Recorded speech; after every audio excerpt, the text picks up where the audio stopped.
When he arrived at the front door of his house, he thought everyone inside might be very worried about him. But if he went inside, everyone would ask what had happened. He sat down on the steps. I know this is very selfish, he thought, but I don't think I can deal with it. He looked at the necklace in his hand. Lance Alex's last words always echoed in his mind. Her fear of loneliness, her fear of dying. Whether it was accidental or intentional, he just hoped her ending would be like his, having a chance to live again. His father calmly stepped out. It's beautiful, isn't it? It's about time for such things in Phi City to have their own privileges. Father, he said as his father sat down next to him. You don't need to say anything, son. I don't know if you remember, but your mother could only use healing magic for minor wounds. She also had a scar that even to this day, she can't speak about. So don't push yourself too hard. Everyone has a battle they must fight, just like your mother. I will always be by your side, waiting for your success in the future. Life isn't just a simple battle, Altho. Sometimes failing is just normal. Stand up, look back at it, learn from it, and become stronger, and you will eventually win.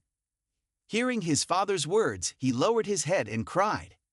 After a night, Altho was still dejected and sad. Principal Goodsuke opened the door and said, "Don't just come to my office." He replied, "The view here is better than elsewhere. Why don't I see your mascot? I told it to stay home when I dropped by." "That's good.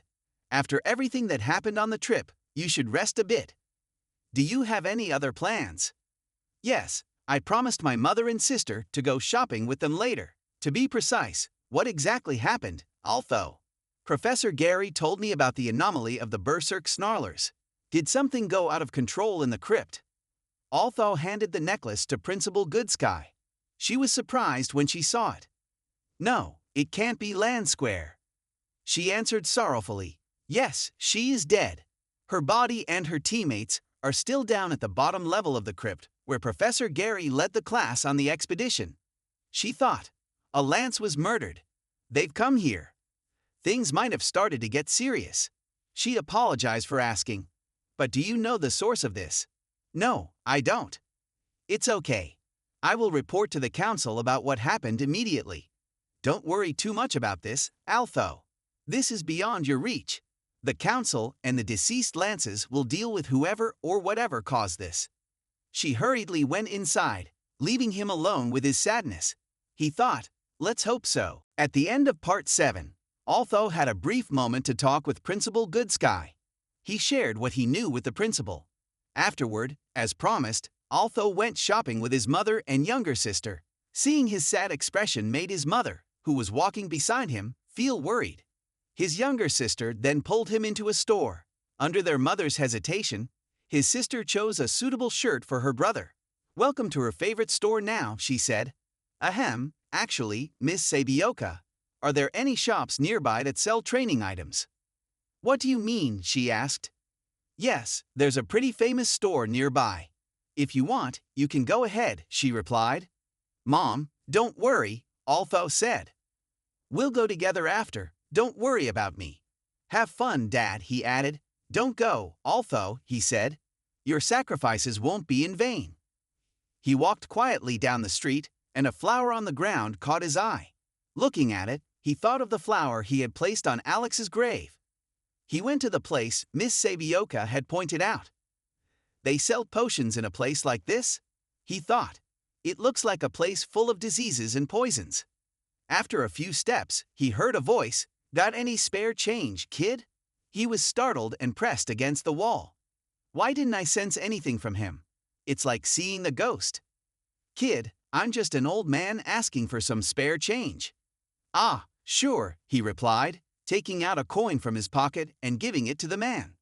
"I don't know what he's doing sitting here," he thought. The old man took the coin and said, "Thank you, Dan kid. I accidentally gave him a silver coin." Altho panicked and rummaged through his pocket for another coin. "Sorry, I wanted to give you this." But when he looked back, the old man had disappeared without a trace. "No trace at all," Altho muttered, his face darkening. Just like that, it cost 100 stars. He walked sadly towards the store. When he reached the front door, he saw a round yellow ring. "What is this? Is this how the store checks customers?" He grabbed it to open the door, which made a sound. As he opened the door, he had to cough because the place was quite smoky. A voice said, "Oh, a customer. How can I help you?" Looking up, Althal recognized the store owner and the old man he had just seen outside. Immediately, Althal approached and demanded his money back. "Give me my money back right now. You said you were homeless," he said. The old man, amused, replied, No, I said I was an old man. It's just that you saw my appearance and how I was sitting and assumed I was homeless." The old man gestured to the items in his shop and said, "How about this? Take any item you want, and I'll give it to you for free. Then we'll be even." Althal looked around and asked, "Is there anything here worth a silver coin?" The old man confidently replied, "Of course there is. You just need a keen eye to see it." Althal smiled, scanning the surroundings, and thought to himself, You need to respect elders. He began searching and wondered aloud, "How long has this shop been here? Why don't you ever clean or repair it, old man? You need to know that manual labor is not good for an old man like me," the old man replied. "Besides, I think the shop is fine as it is." Frustrated by his response, Althal ignored him and continued searching for something valuable. Looking up, he saw a cat with sparkling eyes staring at him. As he looked back, the cat ran away. Continuing his search, he opened a box containing rings and wondered about it. Just then, the old man splashed water at him. Althal angrily exclaimed, "What the heck?" The old man nonchalantly replied, "You dodged it, didn't you? Don't worry, it's just water." Althal felt he might lose his temper if he stayed any longer, but was determined to find something worth the money he spent. As he searched, a pet jumped onto his back. "Dad, it's me. You abandoned me," it said. Althal laughed and replied, "You survived, comrade." Turning to the old man, he said, "I can't find anything.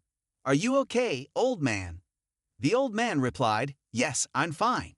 Didn't find anything you wanted?" "No, so if you give me my money back, I'll leave," Althal said. "This kid is really annoying," the old man muttered. He went to find something valuable for the money Althal had spent. "You're not very good at recognizing valuable items, are you?" he said. "Ah, here it is." He threw something towards Althal, who caught it and asked, "What is this?" The old man pushed him out and said, "Don't worry, it's something you'll need. Now go." Wait, Althal protested. Ignoring his customer's attitude, the old man slammed the door shut and said, "Thanks. Come again." Suddenly, Althal noticed the cat from earlier outside the shop, staring at him. After buying things, the woman was sitting in a cafe to wait for him.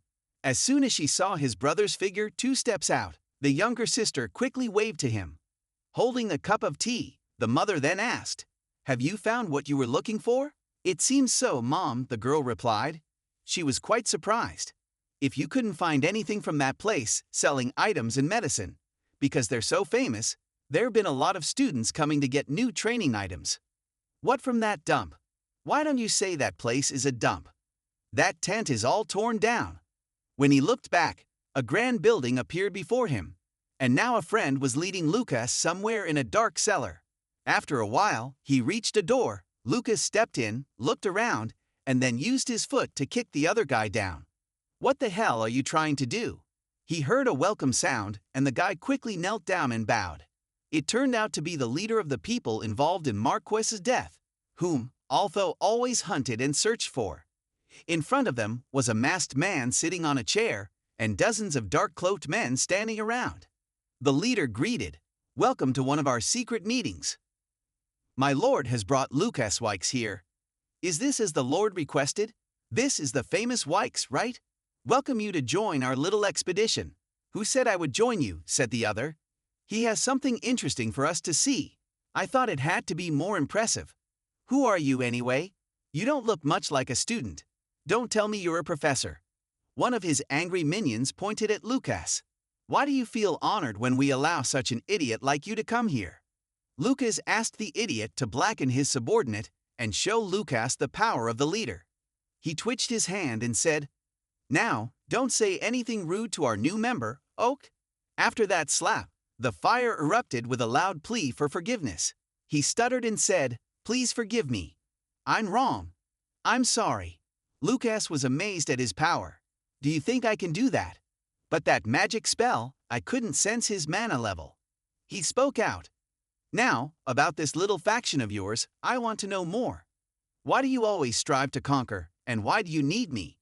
You're an organization specializing in manipulating and recruiting students, right?" He responded, "I believe the mission we're fulfilling is much grander, far greater than what this academy represents. However, current circumstances prevent me from carrying it out. I need a more powerful magic to execute the plan while I wait, and you are one of those chosen. Everyone here holds noble status yet remains dissatisfied. They proudly boast about Cyrus Academy for its purest bloodlines. You might be an exception, but I am certain that the students and the operational structure of the academy do not trouble you wikes." Lucas retorted angrily, "Why waste time and effort on these petty mistakes when I can correct them any time? Those country folk at the academy aren't any better, low-level adventurers always brandishing their weapons." He gestured dismissively towards those behind him. "Even these pampered nobles are worthless to me."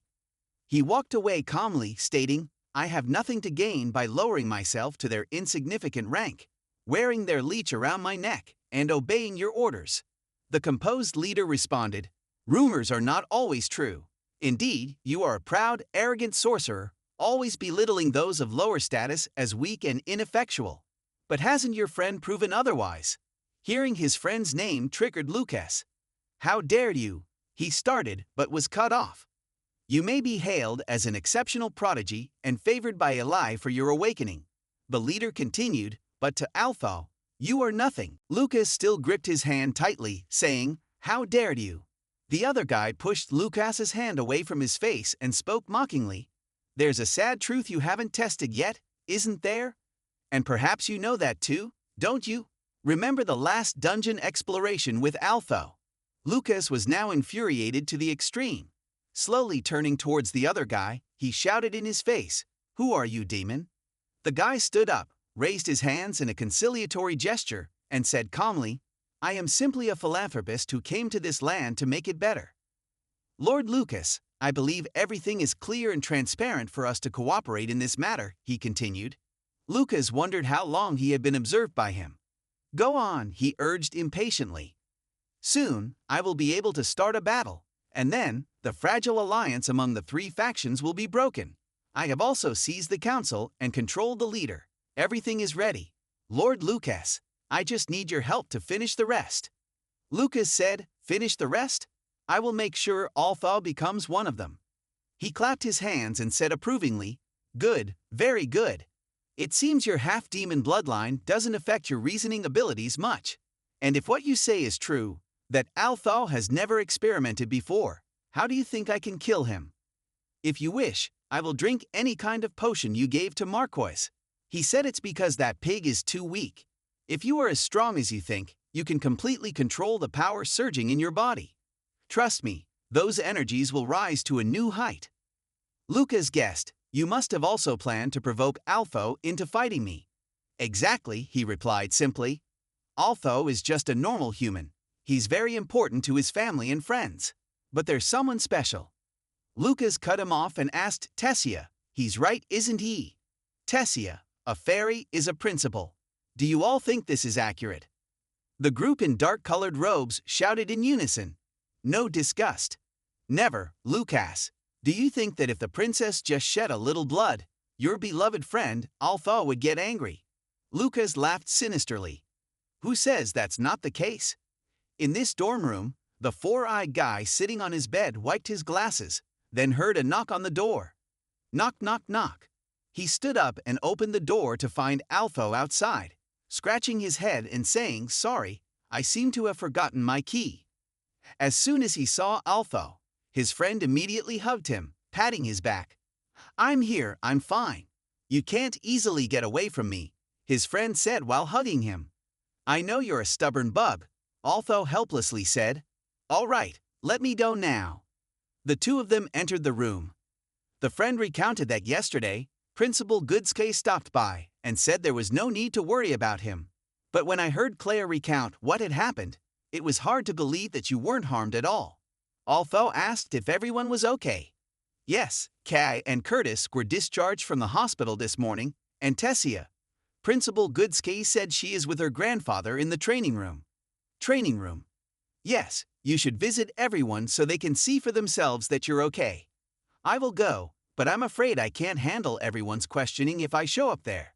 Can we meet in the conference room tomorrow? Just tell them you saw me and I'm fine, and they'll believe it. Okay, I will say that. Then, Altho stepped closer to his friend. They fist-bumped, and his friend collapsed onto the bed, distressed, covering his face with both hands, while Altho continued walking somewhere, thinking that Principal Goodski might be with the council. Mr. Varian would never miss a meeting unless suddenly Sylvie sensed mana and urged his father to hurry up. Hurry up, I'm coming, don't rush me. When he opened the door, inside was filled with dark gray smoke. Altho, is that you, kid? What's going on here? Glad you're here, kid. I need your help. The ring on Altho's thumb glowed. Dad, what's wrong with the ring? I don't know. Something inside is making it heat up a bit. Looking through the smoke, he saw Mr. Varian sitting in front of a pile of vines. He approached and asked, "What the hell is that, Tessia?" Is that Tessia? Yes, she's been like that since she got out of the dungeon. What's wrong with her? I'm not sure, but the beast's consciousness is frantically resisting, causing the assimilation process to have problems. It seems to be trying to take over Tessia's body. I think something unusual happened with the beast you defeated. The assimilation process has taken too long, yet it's still transforming like this, as if it's mutating. Altho blamed himself. Is it because I didn't give her the beast core? He touched to sense it and was immediately thrown back, injuring himself. That almost killed you. Suddenly, it transformed into long vines and attacked Altho. He quickly dodged the whips, but they still managed to inflict some wounds on him. Mr. Varian asked, "Are you okay, Altho?" I'm fine, but it seems your granddaughter holds a grudge against me. Look at this. Is this the time for joking? The vines had no intention of sparing him. They continuously lunged at him and attacked. Sylvie anxiously asked his father, "What should we do now?" Go to Mr. Varian. We need to be careful so that Tessia doesn't get hurt.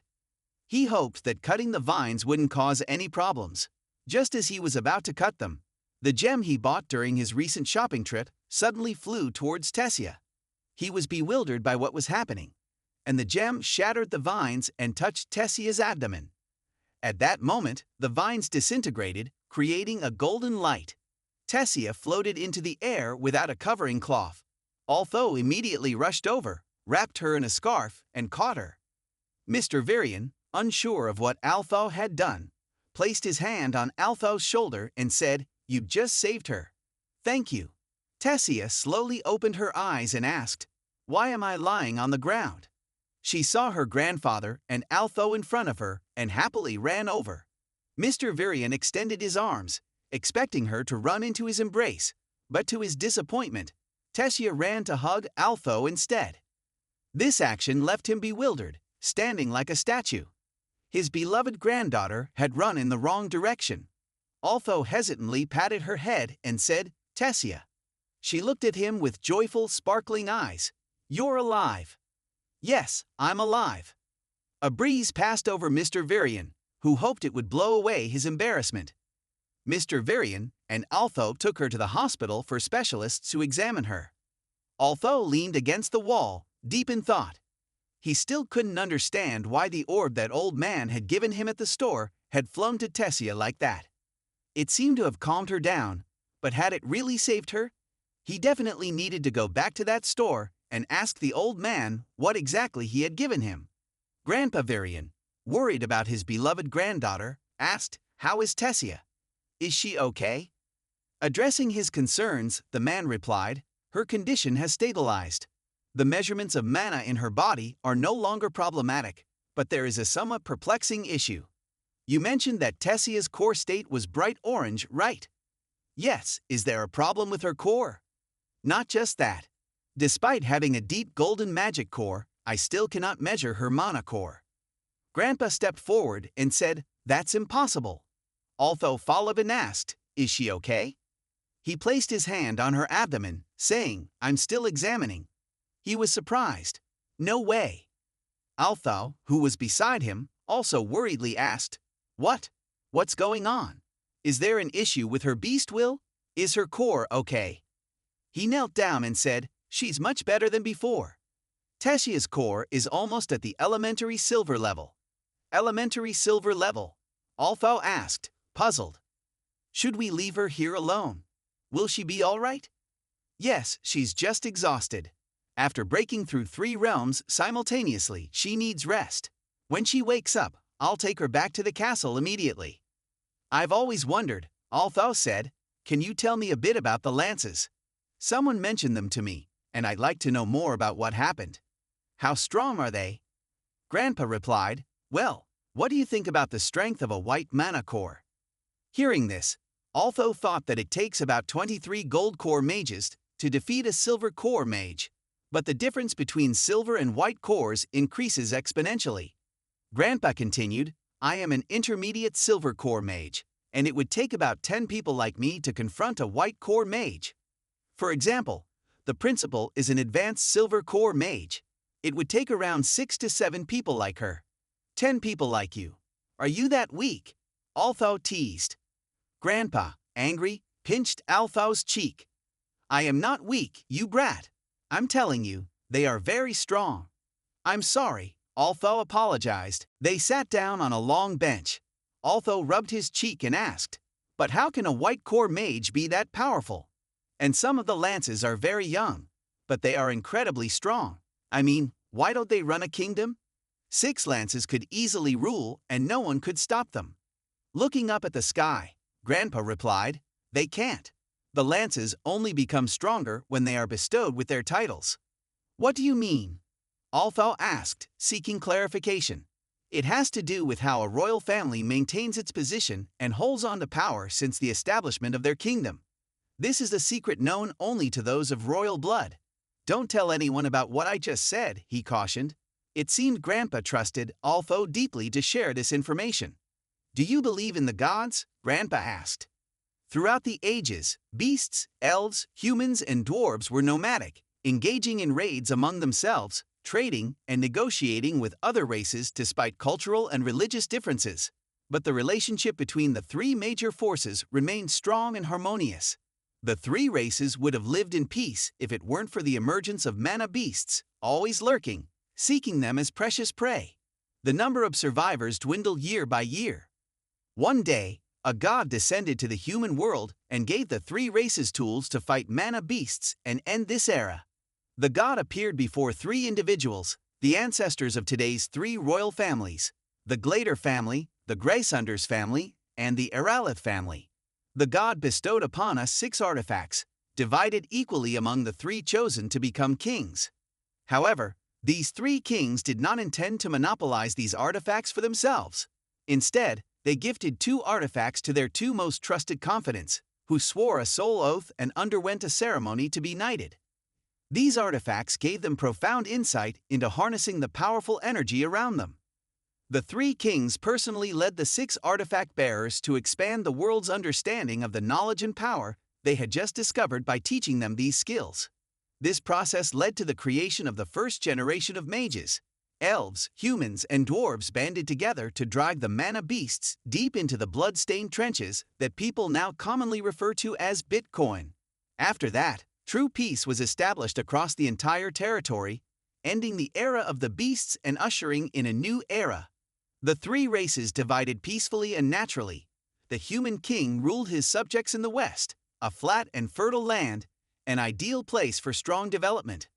The elf king occupied the south, a place where they could genuinely live in harmony with the world around them, full of forests, magic, and symbiotic living creatures. The dwarves followed their king to the north, a place rich in ore, metals, and precious diamonds. The 3 kings and their lances governed their subjects and truly lived for a time in peace and prosperity. As Grandpa was telling this story, Althau suddenly said, Wait, so the new lances are the first people to use magic through the 6 artifacts given to the kings by the god. Not to mention, this story is ancient and a bit outdated. Isn't there something wrong at the end? What about the war between humans and elves? Where did the lances go? Althaw asked. Annoyed, Grandpa pulled Althaw's ear and said, Of course, there will be inaccuracies because you didn't let me finish. I was just starting to tell you about the wars. The old man sighed, lowered his face tiredly, and said, Since you already know about the wars, I'll skip ahead. But basically, after just a few generations, that peaceful life ended. One day, all three races forgot about the times when their ancestors stood side by side. They sought to settle everything, and greed overcame them all.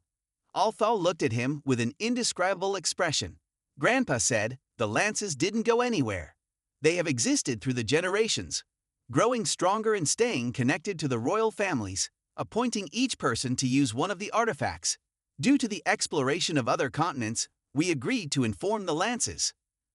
I understand why these things were kept secret now, Althaw said. Even the lances who swore a soul oath to the kings, if the information that the artifacts have the power to create white cores was leaked, Decaden's downfall would be inevitable. Althaw thanked him, saying, Thank you for trusting me, Grandpa. You've really grown up, haven't you? Grandpa replied, Your body has finally developed along with a mature mind, unlike when we first met. He patted Althaw's head as he spoke. Grandpa then grew pensive and called out, Althaw.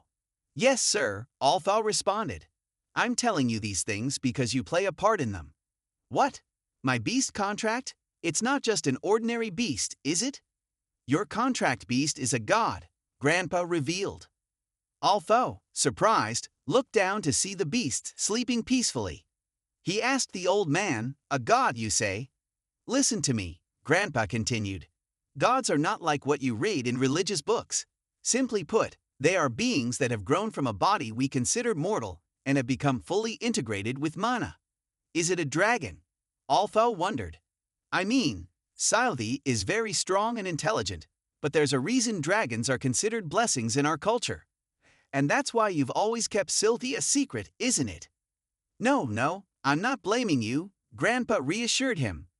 If it were me, I would have chosen the same. Believe it or not, I don't think your contract with Sylvie was just a coincidence. Grandpa stood up and said, The world is changing, kid. I don't know what role you and Sylvie will play, but you must be ready for anything. Ending the conversation, Althaw and Sylvie walked down the road. Althaw's face looked troubled as he gazed up at the sky, deep in thought. Sylvie asked, Dad, where are we going? I need to check a few things, Althaw replied. He arrived at a grand building and went up to a wall where he saw a gem in a corner. He reached out, took it along with a piece of paper, and after reading the contents, he smiled and put the gem away. The next morning, Althaw woke up and had breakfast with his family. Seeing his thoughtful expression, his mother asked anxiously, Althaw, is something wrong? He shook his head and smiled, reassuring her, No, Mom, everything's fine. Breakfast was great. I really missed the meals you used to cook for me back when I was in school. Really? That's why you always ask for beans. Althaw chuckled. If there's anything bothering you, we're here for you, his mother insisted. No, really, I'm fine, he replied. I promise. We'll spend some time together at the resort, his father interjected. Althaw, you're always busy like Vincent, he added with a smile. Your father just wants a normal son, Althaw's younger sister teased. As long as you're safe and happy, that's all that matters to us, she said warmly.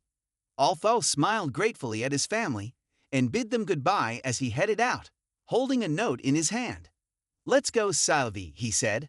The note read, If you want to know the whole story by tomorrow afternoon, come to the West Gate teleportation point in a vast space.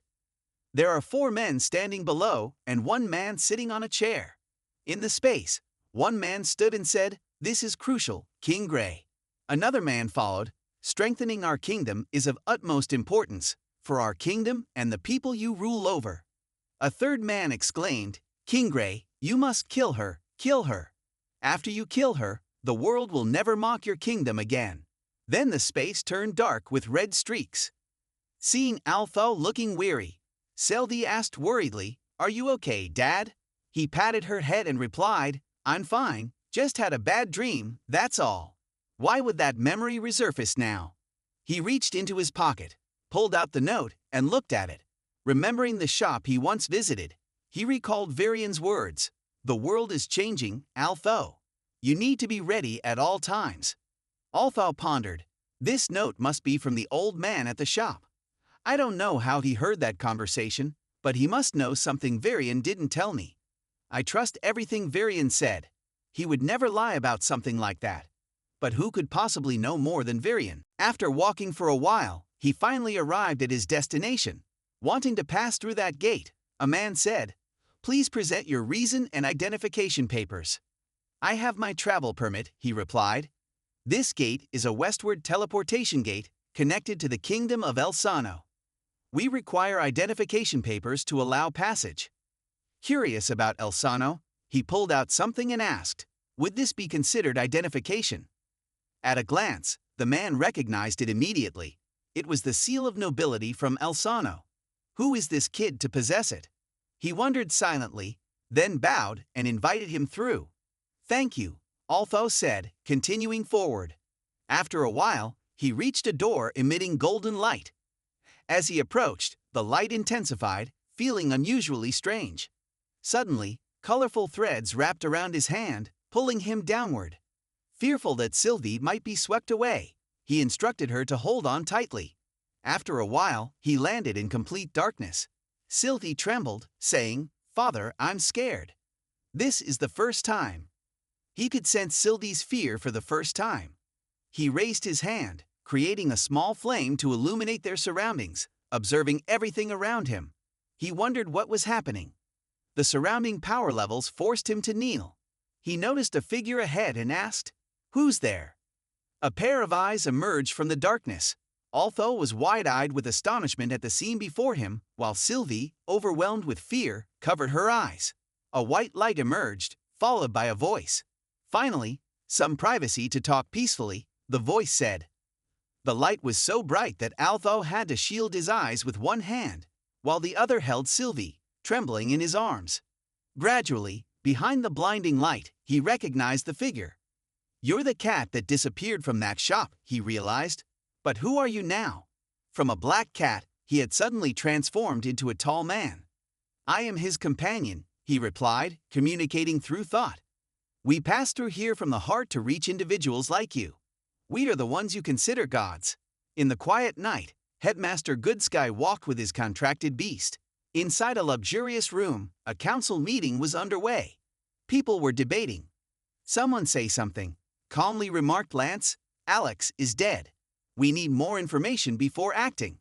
Another Lance asked if Lady Goodsky was certain the child found Alex's body. "Why hide anything from us?" he added. A person slammed their hand on the table. "Bring those students here immediately. We need to interrogate them. They can't bring any student here. They'll feel arrogant, imagining themselves heroes. Furthermore, Lady Goodsky has already questioned them and seen the scene. The next steps are planned. Let's deploy our best mages to search for any remaining evidence," he said. "Can you join us, Lady Goodsky?"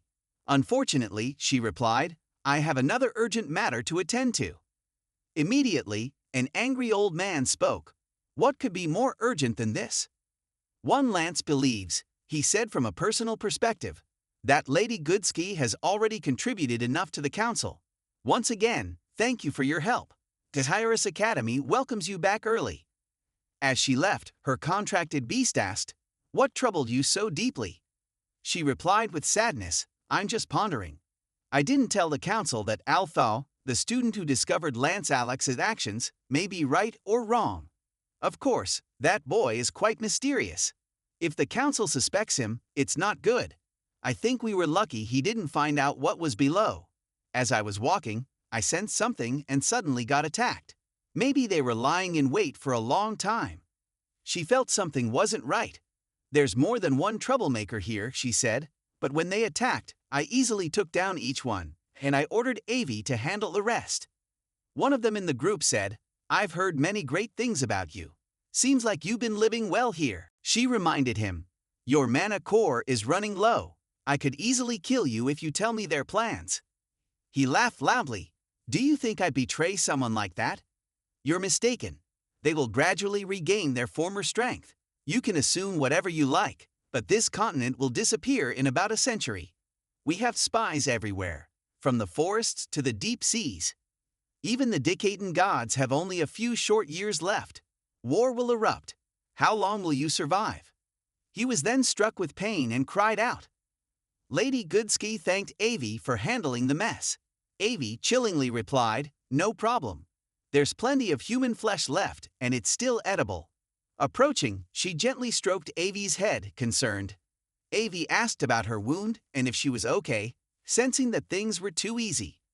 "We should head to the coast first," Lady Goodsky said, hoping her suspicions were wrong. She then applied a green solution to her back wound, torn open by the attack, though she wondered why red characters, like those seen on the deceased boy, appeared on her back. Could this be related to her? Meanwhile, the main characters continued their conversation. The man said, "I feel it would be much more convenient if we could communicate this way, Altho." Altho sweated nervously, feeling a bit scared. Could this person be stronger than even the White Core Mage, a deity? He reassured himself to stay calm. Now was not the time to freeze in fear. He spoke up. "Before we begin, I want to confirm a few things. The guard earlier mentioned the gate connected to Elsano. What happened to Princess Tessia and Lord Varian? And does this relate to the orb you gave me?" The man raised his hand, and golden strands of light appeared. He said, "I only need to confirm that you will pass through the gate." The golden light revealed images of Princess Tessia and her predecessor. "As you can see," he continued, "the princess and her predecessor are both fine now. The princess is even much stronger, thanks to the stone you generously gave her to prevent her core from exploding. Remember to keep the second stone for yourself, it's meant for you." Although surprised, I apologize for the explosion. Now, let's talk about why I brought you here. Currently, you are a citizen of Dickaton. But Dickaton is not the only continent in the world. This is no longer a secret. Dickaton and Alaska always lie under the control of our gods, the residents of asuras. Although those of lower rank, like you, call us gods and have maintained that title since ancient times, we call ourselves Asuras, Ephiodus, and Alakria. Just like the gods have handed down ancient artifacts, they have taught us magic. Right now, you only know about ancient artifacts because the compassionate king told you. But no one in your land can know the truth about Asuras, which is governed by a type of noble obligation. We never interfere directly in human affairs or your land unless peace or balance is threatened. But this rule has been broken. Different multi-ethnic clans have split into 3 factions, each holding power in its own faction, prioritizing themselves. But we still remain neutral, steadfastly against the lower classes. However, after Arona became the new leader of the Asuras faction, he broke that doctrine with his efforts to promote his party. Although Arona is a member of a party called Altho, you may have encountered some of their members. He always acts recklessly, even confronting Asuras. Thinking they are scientists, they constantly study and delve into research on mana. When Arona took power, his strength increased exponentially. We'd have concluded that Asuras and those faction members experimented on the bodies of lower-class humans in Alaska to find different ways to enhance their abilities. You feel it's cruel, but I don't understand how this relates to me at all. That's right. Perhaps these things have nothing to do with you, but now you're forced to be involved because you connected with us, and the man used powerful beams of green light to turn Sylvia into a dragon. He said we've been searching for Miss Sylvia for years, and when we finally found clues to his mana, we saw a little boy carrying a god on his shoulder. Now you have a connection to the only daughter of our master and the granddaughter of the strongest man on the 3 continents of this world. Although surprised, all that Mr. Varian said is true. The dragon is a deity, as well as Sylvia's grandmother, and Sylvie is one of the strongest. If you talk about blood and potential, they mostly have 3 forms of gods. But it seems that Mr. Sylvia's daughter, Altho, said her name was Sylvie. The other person seems to feel that Miss Sylvie said that only the shape of that small animal was used to store energy. Although most Asuras tend to maintain human form to store mana, AC looks at Sylvie and then wonders if Sylvie's human form is correct. Yes, if now she hasn't transformed into a human form, it's likely because she can't. Miss Sylvie's mana core is still underdeveloped and considering other factors that are happening. We'd have found signs that Alacria's spy has set foot on this continent. War is gradually coming, and although the upper class will never admit it at all, your connection with Miss Sylvie can play a major role in this, as long as you agree to become our ally. Although, we won't cut you and Miss Sylvie. Although tightly held your hand thinking that way, if I don't help, you'll take Sylvie away.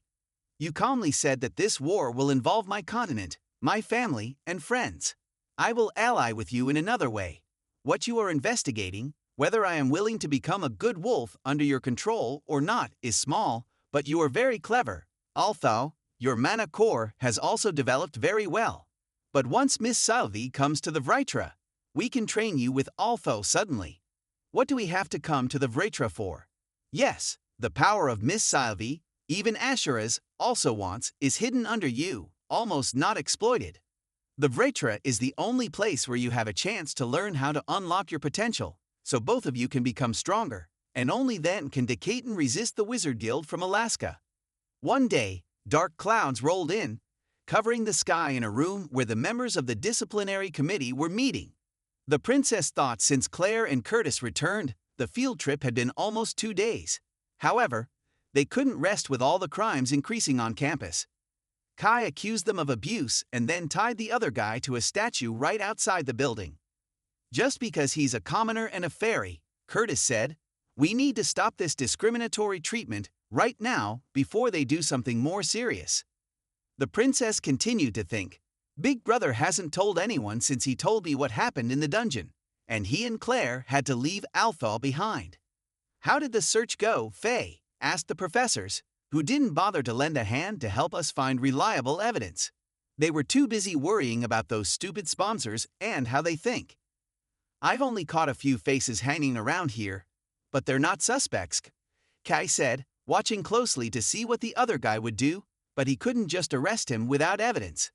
Helgarth also said, what's the point of the disciplinary committee still existing if we can't resolve this? We can only wait for Principal Goodski to return. I can't believe they're behind all of this just because they're dissatisfied with how the school is run. The princess was disgusted. Although becoming a professor is proof of his ability, not because he has support from behind.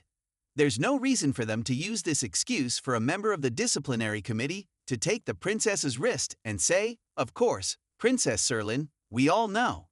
And I hate them even more because they dare to use an excuse to commit a crime. Kai said helplessly. We just don't know what to do now. The princess said, her head bowed, if Althal were here, he would surely know what to do. I'm sorry, Curtis said, but we can't involve Althal in this. She said she'll be back soon. Fee suddenly called out for Serlin, and everyone turned to listen to the apology. Kai asked, are you Althal's friend? Yes, sorry for interrupting, Serlin replied. I'm not sure when we'll meet again, but I'm glad everyone's here. Suddenly, there was a loud noise that shook the entire room. Everyone hurriedly ran outside, wondering what was happening. They agreed to meet outside. Altho's friend had fallen to the ground. Another friend helped him up and asked if he was okay. I'm fine. Thank you, Princess, he replied. As they ran, Serlin thought about her mother's emphasis on equality. She remembered from her childhood when she refused to attend classes with others because they weren't princesses like her. Her mother gently told her, Serlin, my little one, I know you're not doing anything wrong, but you shouldn't refuse to study with others just because they're not princesses. No one is better just because they're a king or queen, servant, magician, or even a fairy or dwarf. Everyone is different in their own way, but they're all still human. Never hate someone for what they can't do, and don't change that. Serlin realized her mother was logical and wise. She always thought of others, teaching her and her brother seriously about different types of people and the unconscious inequality they caused. Her mother fought hard to secure a building on the school grounds, which served as both a museum and a memorial to the alliance of the 3 tribes. When she was young, her mother took her here and introduced her to the Tri-Union Hall, considered a symbol of culture and peace. But now it was engulfed in a large fire. People were in chaos, fleeing from it, unable to be seen as a memorial or admire the flames like this. Professors and members of the disciplinary committee quickly rushed in to extinguish the fire and rescue trapped students inside.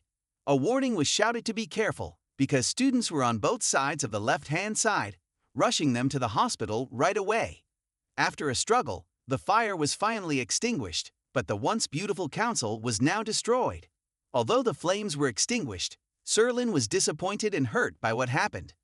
Seeing her mother's spiritual child burn like that, Princess Serlin angrily screamed and rushed towards him to attack. However, he immediately used a nearby friend to escape. Unfortunately for him, Fee managed to grab his collar and lift him up. He begged those around him for help. Faye, furious, threw him to the ground and said, "Stop babbling. We need to ask you some questions." Sweating, he looked around for help from anyone nearby. A professor stepped forward and asked what was happening. "Now is not the time for attacking each other," he said, seeing the glimmer of hope for assistance. The accused quickly shouted loudly and pointed towards Fee. "Professor, this disciplinary officer just grabbed me for no reason at all. I have no idea what's going on. I almost died in the recent explosion, and they're attacking an innocent person," he protested. Fee, infuriated, responded, "You and your group have been noticed by the higher-ups many times, always lingering at crime scenes. How can you expect me to believe you're innocent?" The professor intervened. Could it be that even the disciplinary council is now just wandering around and making baseless conclusions? Why attack students without evidence? Professor Gary, fearing escalating tension, stepped between the two. He empathized with Faye's frustration but couldn't accuse students without evidence. "Right now, we mustn't act rashly," he urged. Outside, students began discussing. "What's the disciplinary committee doing? They seem to be preparing to punish that student before the professor arrives, right?" Princess Serlin was about to use her wand to attack the detestable person, but Curtis grabbed her wrist. She resisted and turned to Fee. "Listen to Professor Gary. We need to apologize and ensure there's no one left inside the building," she said. Fee, furious, grabbed the accused by the collar, tossed him towards his two friends, and angrily turned away. Princess Serlin walked away but glanced back at him. Meanwhile, his two friends helped him up, and he looked back with a sly grin. Altho's friend was practicing diligently, feeling frustrated and inadequate. He tried again, but it still didn't work. He knelt on the ground, feeling defeated. Controlling his powers was difficult, even in a subdued state. He needed to train harder. Perhaps talk to Altho again about this.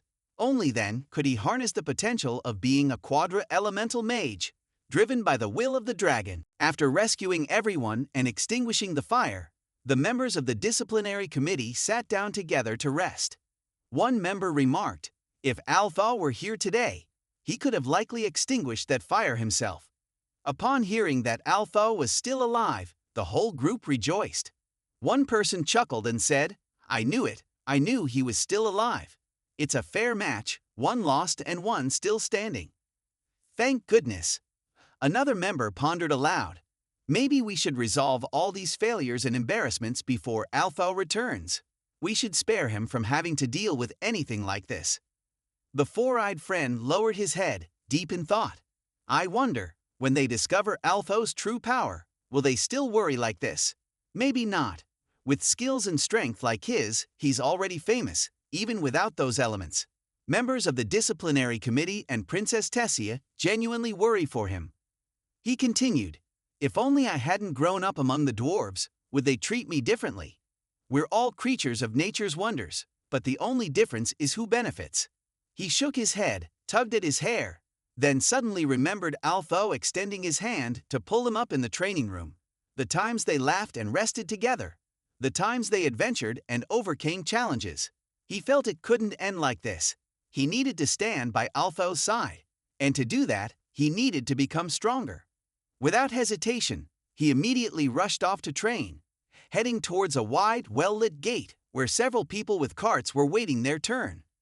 A muscular man leaned against a cargo vehicle, sweat dripping. He asked, "How much longer until we're done here?" The agile young man replied, "At this rate, we'll be lucky to finish by the end of the day." "Then let's cheer up," the muscular man said. "At least we still have work here, thanks to the founding council." The large man noticed Altho walking with a fairy in an audacious manner, cutting the line despite arriving later. He angrily rushed forward, grabbing Altho's shoulder and saying, "Hey, wait a minute." Altho coldly replied, "Can I help you with something?" Upon seeing his face, the man realized this wasn't just any fairy. He scoffed, "Hey, misty kid, making yourself blind in one eye or something." He pointed behind, "Kid, don't you see there's a line over there to get in?" The girl quickly intervened, using her hand to restrain him. "This person is a guest of King Elsano and has urgent business right now." Ignoring her words, he forcefully shoved her aside. Even when the man accompanying him tried to intervene, he brushed him off. "Forget it, Roger. We're also licensed guests of Elsano and have matters inside to attend to." He pointed at Altho. "I'm asking why this rude guy here doesn't have to wait in line while we've been sitting here for hours." Altho remained calm and coolly brushed his hand away, stating firmly, "Clearly, I have a valid reason not to queue up." This only infuriated him more. He sneered, "Seems like your dad didn't teach you manners, did he?" Using his fire magic, he grabbed Altho by the collar and lifted him up, threatening, "Don't worry, I have enough control not to burn you alive, kid." Despite being lifted up, Altho showed no fear or worry. Instead, he calmly replied, "If you're planning to burn me alive, you'll need more than this level of control." He then used his supreme magic to escape the man's grasp, causing him to fall to the ground in fear and shock. Everyone around was astonished, and no one dared to approach or cause further trouble. As Altho walked away, he glanced back at Sylvie, recalling their conversation about the challenges they faced in finding her. He thought, "Why did it take so long to find just us? Isn't my determination and Sylvie's mana signature distinctive enough?" Once Altho had secured Sylvie's hair to conceal the contract seal, he had effectively masked her unique presence. Nevertheless, he had done well, and now that they had found her, it was time to depart for their destination. After walking for a long time, they finally arrived in front of a magnificent palace. He looked up at the sky and wondered where this place was. After walking a bit further, they were stopped by two guards. "Good morning. Who is this?" Altho took out a pendant. They looked at it and asked, "Has this pendant been verified by anyone?" Altho thought, "If no one believes this emblem is real, then what use is it for me to hold it?" The two guards suspiciously looked at each other and then bowed. "Please go straight inside." As they were about to proceed, a sudden blue force appeared. The two guards quickly raised their shields to defend and told Altho to step back. Altho was ready to attack with a skill at hand. He felt both relieved to see that the royal guards were not bad people and troubled by the sudden complication. Suddenly, a voice called out from behind the force, "Altho, it's good to see you again." Altho broke into a sweat. "Is there an intruder? Do you think I set up these traps just to prevent intruders?" The blue light continued to appear, now even stronger than before. "I can't control it," said the girl. He looked at her and said, "So her body has already integrated with the will of the beasts." Altho was shocked. What? How could she fully integrate with an S-rank beast will? "Don't tell me this has something to do with the gemstone from that shop," he thought. The old man said to him, "Even though she keeps awakening continuously, she still can't control the vines. No matter how many I cut, they just grow back double. Try to approach once, the kid will assist those behind from the ground." He asked Lord Virion, "Do we need any help?" He waved them off, "You just need to stand there. Clear this area and make sure no one comes here." Someone questioned, "But what about the kid?" The old man turned back and said, "The kid stays. Now leave." As they turned away, curious about Altho, "Who is that kid?" "The fewer people who know about Tessia, the better," he said. "Now, are you ready?" Sylvie asked her father, "Should I step back?" "Yes, we don't want people in the castle to be scared by seeing a dragon in the explosion. I'll call you if anything goes wrong." Then he turned to the old man and said, "Let's go." The two of them began moving towards the vines. After dodging its attacks for a while, Altho felt that using fire magic at this moment was too risky. He thought for a moment and then swiftly dashed towards Tessia, telling her to try to hold the vines open so they wouldn't close. She was quite happy to see Altho and said she could hold them for a while. Hurry up, she urged him. I can't hold them for much longer. He got close to her and gently said, All right, I'm here. He then hugged her tightly and carried her out of the tangle of vines. Tessia, are you okay? He asked. Tessia responded, I hate that I always need your help. He gently hugged her and comforted, It's not your fault.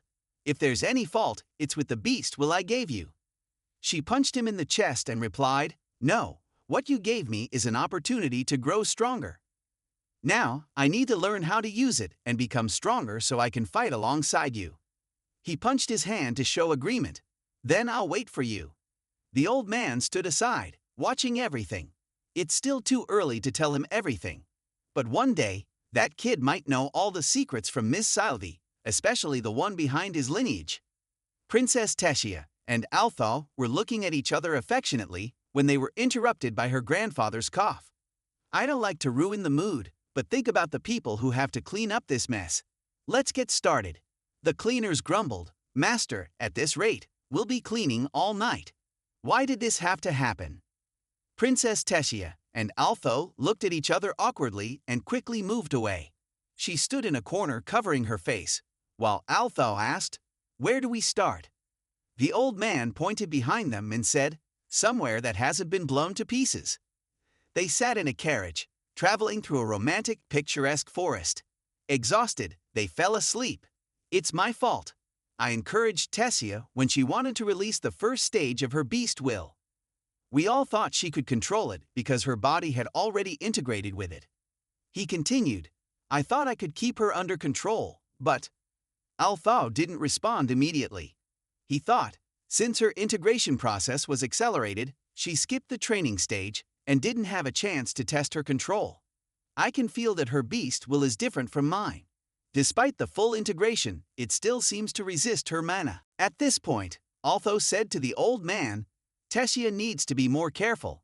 If this continues to happen, both she and those around her will be in danger. Hearing this, the old man immediately got angry. Of course I know that. I'm just an ordinary grandfather, a little excited and proud of my granddaughter's achievements. Is that a crime? If we had a seal to restrain her mana until she could control it better, that would be the best solution. But if we do that, she will be in a passive position whenever something unexpected happens that she can't handle.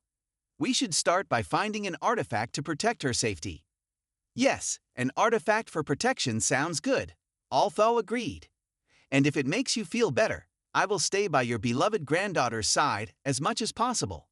Oh, I'm sure you will, the old man said. Then he suddenly became thoughtful and asked, Hey kid, although I often tease you about Tessia, what do you really think about my granddaughter? Have you ever thought about marrying her someday? Hearing this, Altho was very surprised. He stood still for a few seconds and then called out, Grandfather. The old man continued, What I mean is, of course, the girl has a bit of a rough personality. Her parents and I may have spoiled her a little, but she's a very good person. Besides, you two have already fought side by side. You won't find anyone like her, you know. Altho thought for a moment. I think elves usually married very late. The old man laughed heartily. Haha, given the rapid changes in Disciplinary, if we don't adapt, what will become of us? I want to know, Altho, do you like my granddaughter? Altho calmly replied, I do, but I can't be sure what the true difference between liking and loving is. I hope that in the coming time, I will find the answer. But until then, I want to improve myself more before thinking about marriage with your granddaughter. Hearing his response, the old man seemed quite pleased. That's a good answer, he said. Your mind is in the right place. Sylvie, sitting in Tessia's lap, said happily, I knew it, Dad likes Mom too. Seeing Altho's worried expression, the old man chuckled and said, Don't worry. Tessia is still asleep. But unexpectedly, she had heard everything he said. She broke out in a sweat. Oh my gosh, he admitted he likes me. I can't believe Grandpa got him to admit he likes me. Well done, Grandpa. Overwhelmed with joy, she felt herself breathing quickly even though her eyes remained closed. Tessia, breathe calmly. Did he hear me breathing too fast? Oh no, he can probably hear my heart beating. The two of them looked at her and wondered why she was sweating so much. I don't know, maybe she's having a nightmare. Altho looked out the window, lost in thought. His concern for Tessia was certainly different from everyone else's, but the best thing he could do for her now was to protect her. I'll become the best protective artifact for her. Knowing that Ellie and their mother also had phoenix pendants reassured him somewhat, but even so, it was just a temporary charm, and Ellie had not yet fully awakened either. Talking about the upcoming battle is the truth. I should find a strong and large contract beast for Ellie that can protect her. It should be hard to defeat. Furthermore, if the contract beast can protect Ellie's life, it can surely protect her from bullies who always pick on her. Yes, I should definitely find a beast for my sister that can pounce on anyone within 3 meters of her. The old man said, I don't know what you're thinking about, but stop it. We're here now. After traveling for a while, they finally arrived. As soon as she stepped down, she was overjoyed to see her parents. She immediately ran to hug them, while Altho looked around curiously. Where are we, Dad? Her father waved and called Altho. We're very happy to see you again. It seems that whenever my daughter is in trouble, you're always by her side. That's right. We don't know how to thank you enough, but perhaps someone kind enough could explain to everyone why we've moved here and why our mansion was destroyed. Everyone laughed together and then looked at Tessia. Her father, still laughing, said, Don't tell me you finally learned how to be mischievous, Tessia. Embarrassed, Tessia shyly replied, Not really. But her grandfather intervened to save his beloved granddaughter, saying, Let's not worry about that. I was just training Tessia, got a bit excited, and accidentally damaged part of the mansion. Altho, standing by with a puzzled look, was compelled to admit under the stern gazes of both the grandfather and Tessia, yes, what Grandpa said is true. Stretching and smiling, the old man continued, It'll be fixed soon. It's just a small part of the mansion that might be a bit uncomfortable for now. Besides, it's been a while since we visited General. Tessia added, We haven't seen Grandma General for a long time. Is she okay? The old man hesitated and replied, General is just a bit busy. Turning away, he told the others, General has mentioned a few times that she is very eager to see Altho in the future. Altho responded, I'm curious why she is interested in me. But where exactly is Grandma General now? I don't remember the last time we visited her. Since she moved, no one has been able to see her. The old man explained, General chose to isolate herself near the edge of the kingdom. She didn't explain why, but I nearly died from her traps when I visited unannounced. I've told her that we'll visit again, but we need to be cautious. If she's on guard, it means there's someone she needs to be wary of. Looking around, Altho wondered, what could make Grandma General need to protect herself so much? They all proceeded into a rather deep forest. Spotting prey nearby, Sylvie approached and attacked it, clearly delighted with her catch. Tessia's father then said to Altho, I have to say, your connection with her never ceases to amaze me. Altho replied, Both you and I feel the same. It constantly surprises me.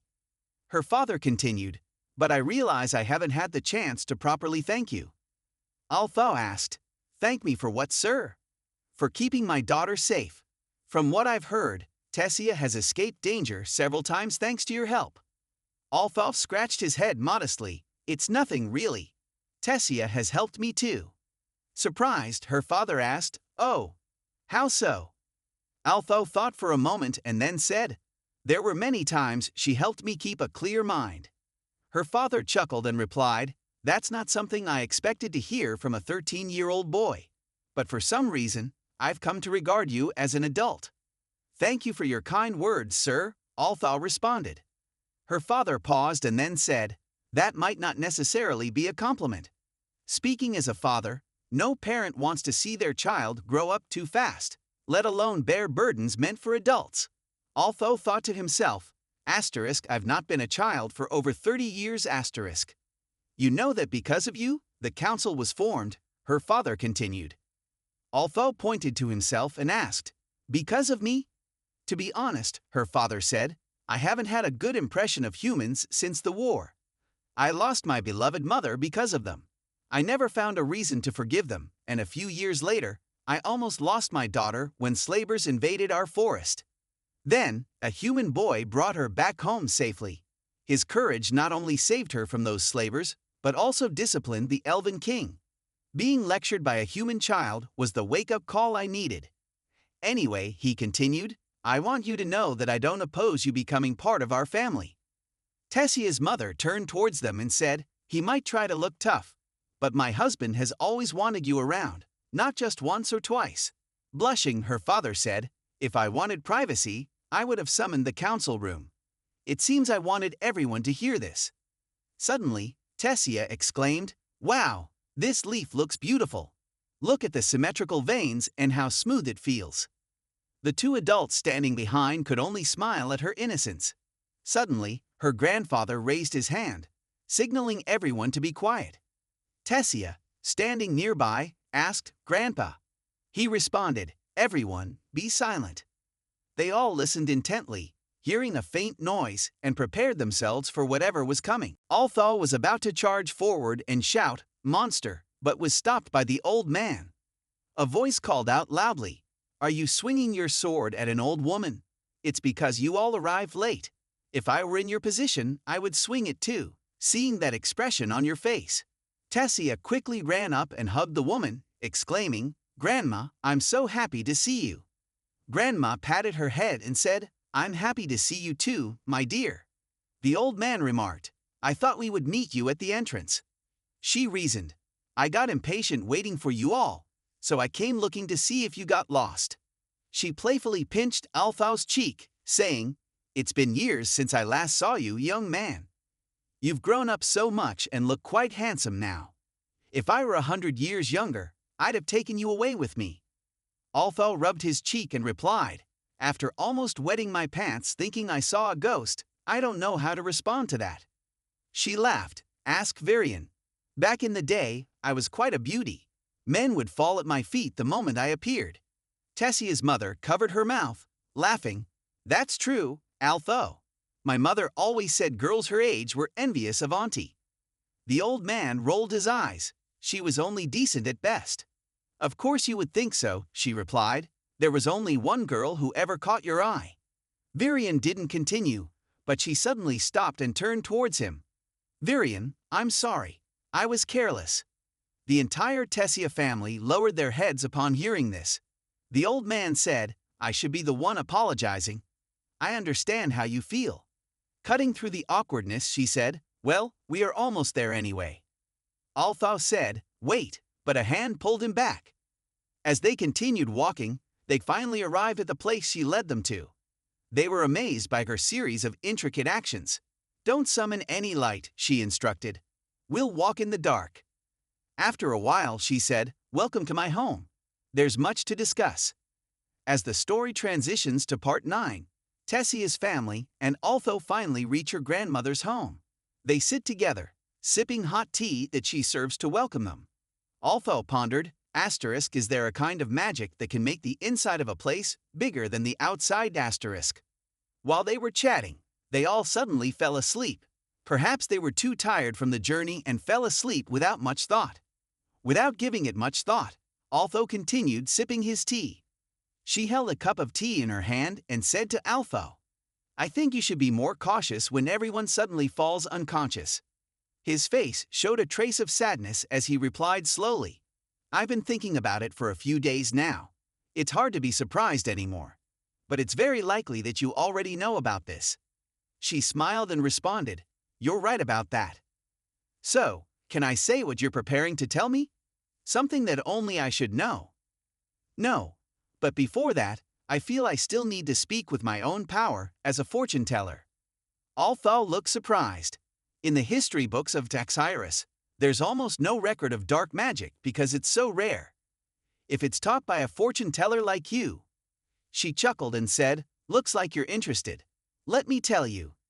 She placed the teacup on the table and began slowly. As you may or may not know, those who possess dark magic can harness the essence of the 4 fundamental elements. They must discover the source of their power to charge their spells. That sets them apart from ordinary magicians who draw power from mana seeds in the air.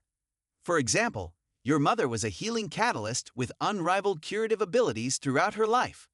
Those who practice dark magic, with their unique power source, are exceedingly rare, countable on one's fingers, and they all share a common trait. They draw mana from within to charge their magic. This sets them apart even from those with unusual elements, like you and the fortune teller. Our powers develop differently, often awakening at any point in our lives, leading to a process of refining and purifying our essence. From this, vague visions of the future often arise in our minds, mostly elusive and difficult to grasp. These fleeting visions of the future actually consume no mana whatsoever. Now, if we cannot control them, they aren't particularly useful powers. Indeed, Altho interjected, curious. What about the chants you used when I was young? The ones that could locate and communicate with my parents? She happily answered his question. Those were the incantations I used, combining the powers of a fortune teller to illustrate images, predicting the future. That is, knowing when and where an event would occur. Altho listened with a sense of confusion. I'm sorry, I don't quite understand, madame. If that's your true power as a fortune teller, and mana doesn't supply magic for that, how do you? Madame interrupted with a serious expression. Our lifespan, as fortune tellers who glimpse into the future, gradually shortens. That's the essence of true divination. Everything else is just choosing useful incantations within limits. Do you remember last time I mentioned Varian's wife? Her name was Lania. She was also a fortune teller, much stronger than me in subconscious divination and prophecy, with details far more extensive and frequent. Alongside her beauty and gentle nature, she always incited envy and resentment among the younger women of our generation. She was the pride of our kingdom, beloved by its people. After Lania and Varian fell in love, they had a grand wedding and became husband and wife. It seemed as if destiny smiled upon them. However, fate was harsh to her, and to both of them, as the war between the supernatural and human realms drew closer to its conclusion. They sat down to negotiate peace, but tensions remained strong. We suspected that humanity still wanted to assert its power. We were right, because after their marriage, Spain's dark forces attempted to assassinate Varian, the future heir to the throne. Hearing this, Altho was continuously astonished by her account, seeking confirmation of what he heard. He asked if she admitted that Varian became their target. Upon hearing this, Altho recalled her saying earlier on the way here. Of course he'd think so. There's only one girl who can catch Varian's eye, her eyes gleaming with a sorrowful expression. Altho softly said, I understand, then looked towards Mr. Varian, who was peacefully sleeping. Grandma clasped her hands together and continued the unfinished story. Varian's wife was deeply tormented by his death. She could only foresee very little about his impending death. The boy protested. But she's a prophetess. Can't she explain? If she tries to defy fate, surely someone else will have to die. Varian also knew that his wife would receive all the blame and pleas. Please stop, he urged her, but she disregarded Varian's words and stubbornly continued behind his back. We can only glimpse the future once, but we can also feel life slipping away day by day, month by month, she said. Every day she did this because she loved him. Despite everything, she endured it all. Finally, she managed to save his life until the day the beloved king regained his throne and led a rebellion, defeating her own father to end the war. She succeeded, but in return, her life was completely consumed. A few weeks later, she died in the arms of her beloved. That's also why I came to hate him for a long time. And later on, I also hated my sister, who callously abandoned me in this world. Why, sister? Grandma mused after hearing that heartbreaking story, although then looked at Mr. Varian with a sympathetic and understanding gaze. I'd always thought Mr. Varian's cheerful appearance and playful nature were always present. I could never imagine that he had such a tragic past, Grandma said, sipping her tea and continuing. I'm telling you this story not to upset you, but to foster empathy. Although immediately asked, then why? Because I had to use a similar power to kill my sister to see your future. Although questioned, my future? Why does it seem like Sylvie sensed something and climbed onto your lap? Sitting down with a troubled expression, he asked, Do you see that? She said, It seems your covenant with the beast can sense that you're in trouble, right? Yes, that's right. Because the emotions of both of us are linked. I saw it and comforted it, although replied, I'm okay, Sylvie, but thank you. Honestly, even before I saw you or your covenant with the beast for the first time, I had already peeked into your future. Even before we met. Why did it happen like that? Grandma calmly said, having the foresight of a specific person like this has never happened before, although. Decadent is a completely new era, everything is changing, and it seems you are always at the center of it all. Altho pondered about this new era and asked immediately, why me? Why is it always me? The answer is difficult to say, but revealing too much to you could influence the outcome I desire. Yet, saying too little could undermine my pursuit of a better result. By doing this, I am sacrificing my own life, media. Can you do something to help me, my child? Wait, does Mr. Virion know? Grandma waved her hand back and forth, then said, why him? I've lived long enough. If I can help someone's future, then I should. However, it seems that when looking into your future, I encounter a few more annoying enemies. Therefore, this hiding place is no longer a secret. Before Altho could say anything, Grandma raised her hand to stop him and said, that's my choice. I only wish I could gather more useful information. Furthermore, Altho, you will have to face many difficulties no matter which future you choose. It will not change the path you walk. There will always be enemies and obstacles along the way. But after all, what I can tell you is that you need an anchor and a firm goal, Altho. She continued thoughtfully, you want to fulfill your life, but how? That is the direction you choose to take.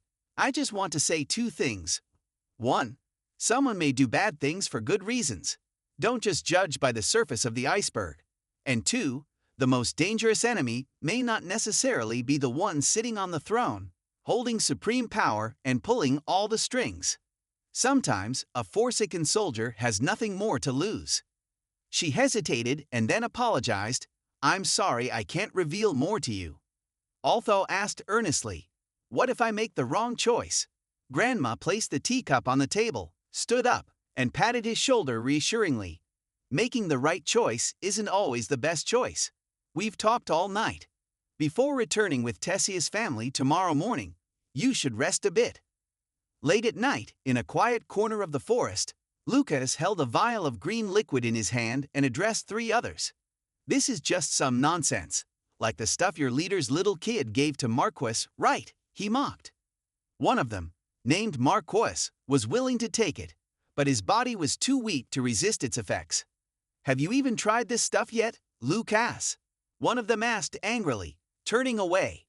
Lucas advanced, taunting, come on, don't tell me you're not even planning to try this. The young man chuckled and covered his face before boldly proclaiming, so none of you dare to try it? Feeling ashamed yet? He glanced at the liquid in his hand and smirked, thinking, their cores are weaker than mine. In the moment the substance permeates their bodies, escape from death becomes nearly impossible. At this, one of them became furious, shouting at Lucas, do you think we have to watch over you like a child? There's still much to do before tomorrow. Their intelligence had warned them that the disciplinary committee was becoming increasingly severe, necessitating immediate action. Suddenly, a large flame shot past one of them, startling him. You think we're supposed to babysit you? Lucas retorted, surrounded by a fiery aura. Your leader is following a prearranged plan, while you're stuck here watching me. With that, he casually opened the vial and drank its contents without hesitation. The effects were immediate. He clenched his hand in pain and collapsed to the ground. Seeing this, another smirked and remarked, excellent. The group began discussing. Look at him. There's no way he could resist this drug. The arrogant one continued to boast. He's nothing but a messenger boy. Why does he dare to yell in my face? Meanwhile, the leader's orders were being carried out as planned. He's suffered enough these past few days. Seeing this now is worth it, he sneered, disappearing behind a relative. A waste of time for us, he scoffed. A worthless one will always be a worthless one. You're going to die soon.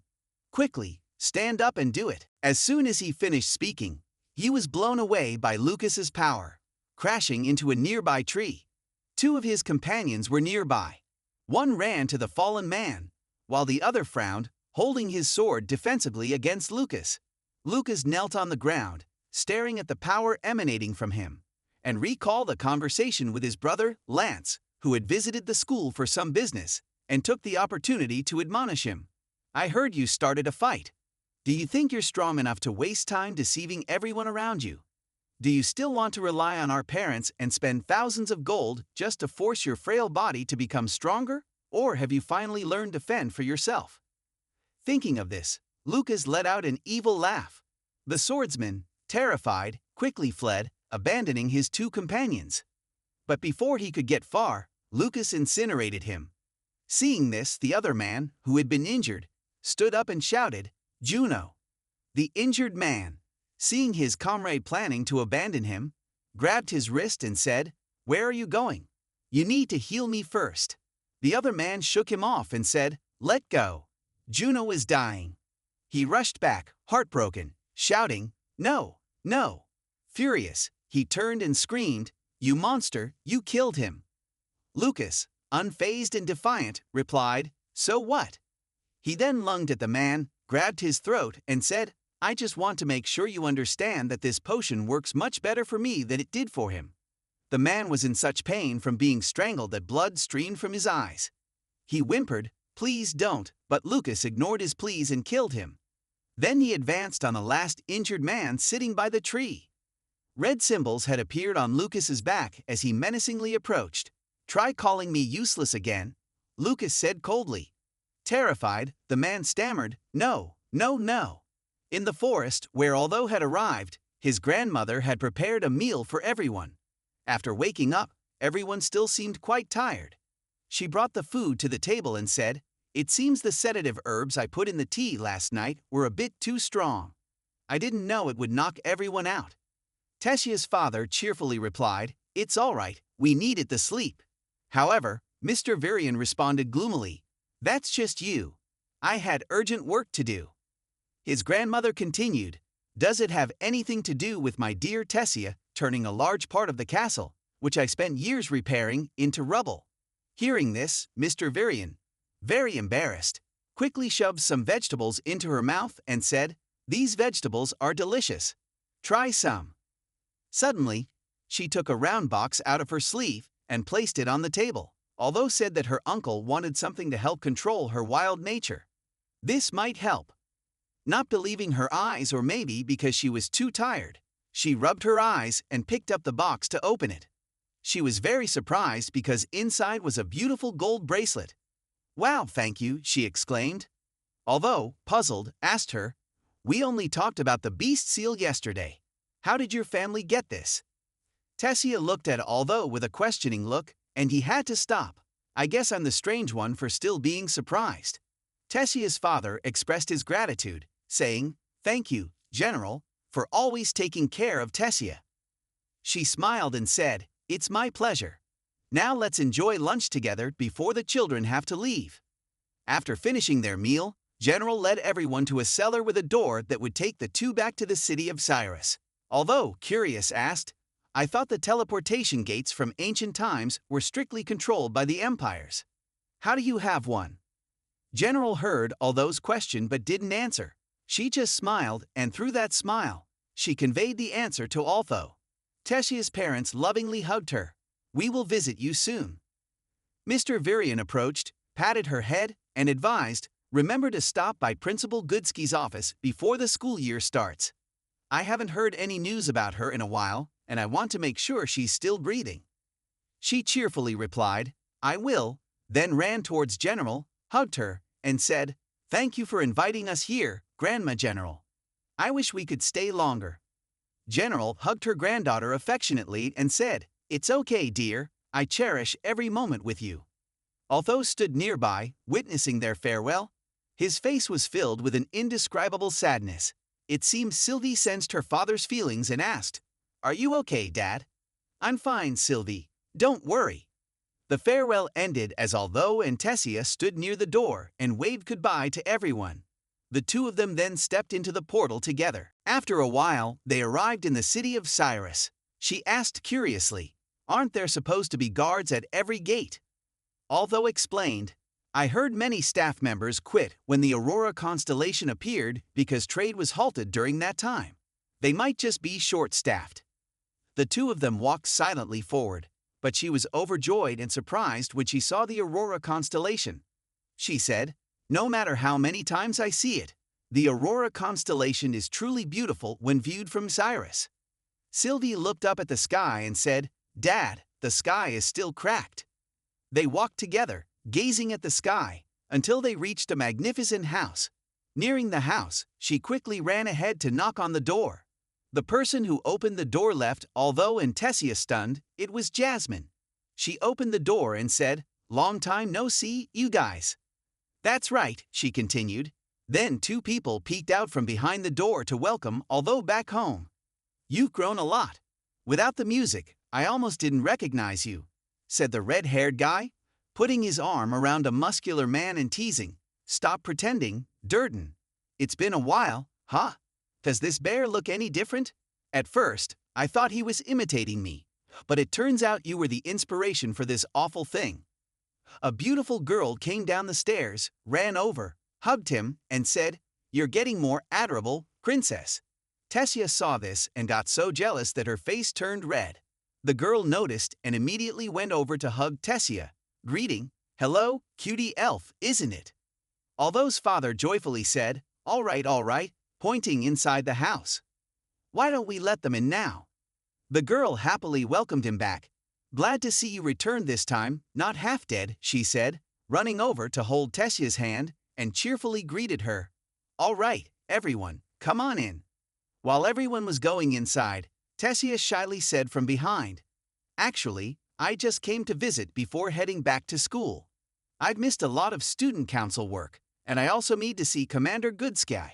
But thank you so much for the invitation." Hearing this, although turned worriedly and asked, "Is there something wrong, Tessia?" He tried to grab her wrist, but she quickly dodged. "No, I just need her help adjusting this," she said, indicating the bracelet. "I'll be wearing it for a while." Tessia raised her hand, showing the bracelet she had been given. "As the student council president, I shouldn't be having fun here while Goodsky is still at school." Although thought about how he had promised to stay by Tessia's side, as most of her magic had now been suppressed. To reassure, although, Tessia said, "It's just one night. I'll be fine, really. But don't overwork yourself and make sure to rest. Your mana core still isn't stable." Suddenly, a woman ran out, holding a scarf. "Tessia, I hope you can stay, but if you must go, at least keep yourself warm." She draped the scarf over Tessia's shoulders. Tessia stammered, surprised, "Thank you," then left amidst everyone's farewells. Altho's family smiled at Tessia, but his sister interrupted, "Come on, let's go." Everyone happily joined the party. The red-haired guy raised a beer glass and said, "It's a pity the princess had to leave, but the night is still young, and just this once, I don't have to share a bed with Durden." Durden also raised his glass, saying, "Praise the gods for that." Although couldn't help but laugh, but his smile soon faded when he saw his sister wrestling with someone, looking quite pleased with herself. Everyone was chatting, and one person said, "You've shrunk again, although how about giving me another 20 sets?" These comments created a very noisy atmosphere. Suddenly, there was a call. "Hey, although, did I mention how worried I was when you were gone?" After saying that, her face turned red with embarrassment. Another woman came over and said, "Yes, Jasmine, you've mentioned it 20 times already." Although was bewildered and could only smile awkwardly, "Haha. Hey, although, why don't we step outside for some fresh air?" Someone suggested. "Yes, please," he replied. Uncle Vincent, who was quite drunk, stood on a chair and proclaimed, "I am also a 4-element mage. Did Adam do that?" "Haha, yes, haha." The two of them went outside for some fresh air and found a quiet spot to sit down. She began the conversation, "Right, I heard that you took over caring for your mother after your father passed." Although felt that he was getting better at it without much effort. She continued, "Although, you're someone who takes on big tasks, stays true to what you want, and knows what you're fighting for." Although remembered what Lady Tessia had told him, but beyond those words, what he would say was, "You need to rely on an ultimate goal." In his mind, He thought about how Julia had said similar things. Are you a bit tipsy too, Helena-san? Although asked, where did you get that idea? She laughed, haha, maybe. I'm just a bit worried with the discovery of the new continent. I'll head back in to make sure my teammates don't burn this place down. Thanks for dragging me out here, although said, I'll join you in a bit. You're welcome. You should sneak back to your room and get some rest, she replied, then went back inside, closing the door behind her. Now alone, although pondered what he was fighting for. He didn't understand why he was brought to this world, but didn't believe he was here to become a pawn. Protecting the smiles of everyone I care about in this world is my reason, he thought.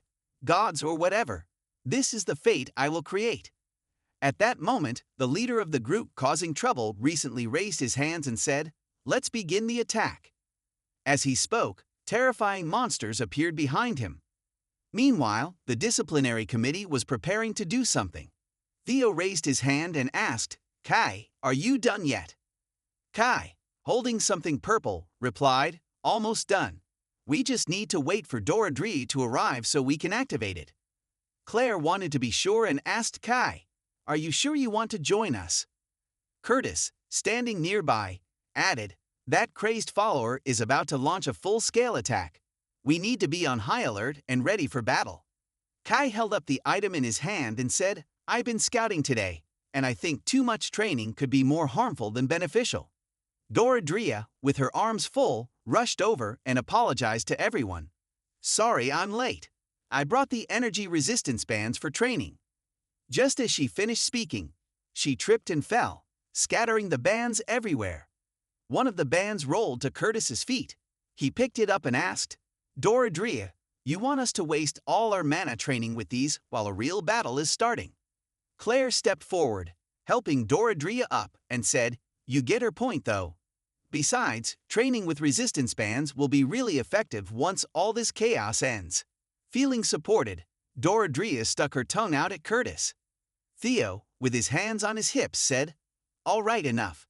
Activate the barrier, Kai. Kai responded, already done.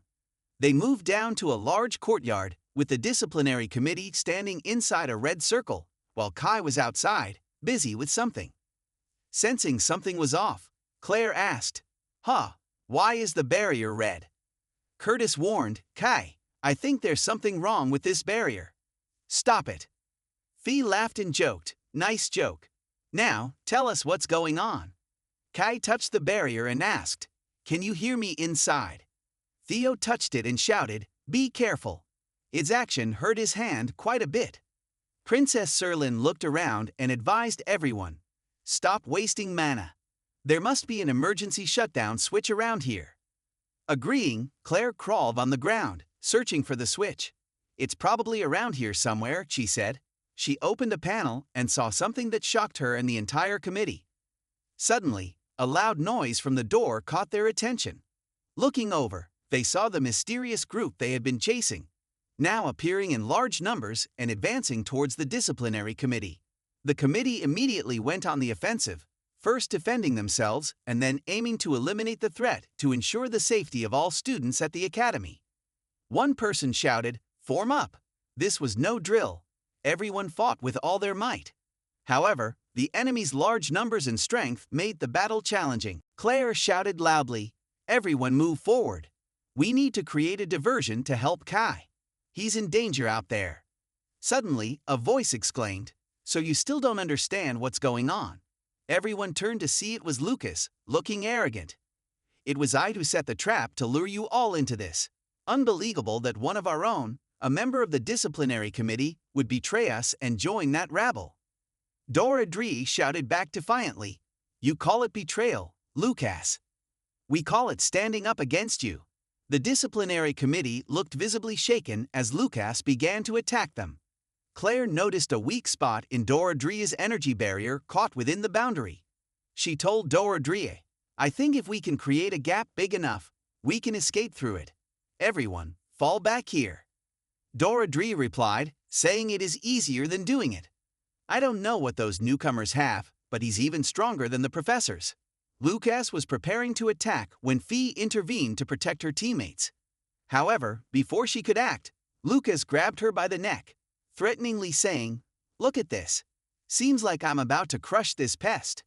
At that moment, a signal sounded from Lucas' pocket, indicating that the target had arrived. He immediately released Fee, letting her drop to the ground. "Looks like the time has come," he smirked. Lucas swiftly headed towards the mentioned target. Seeing Lucas walk away, Kai asked, "Where are you going? Aren't you supposed to capture them for us?"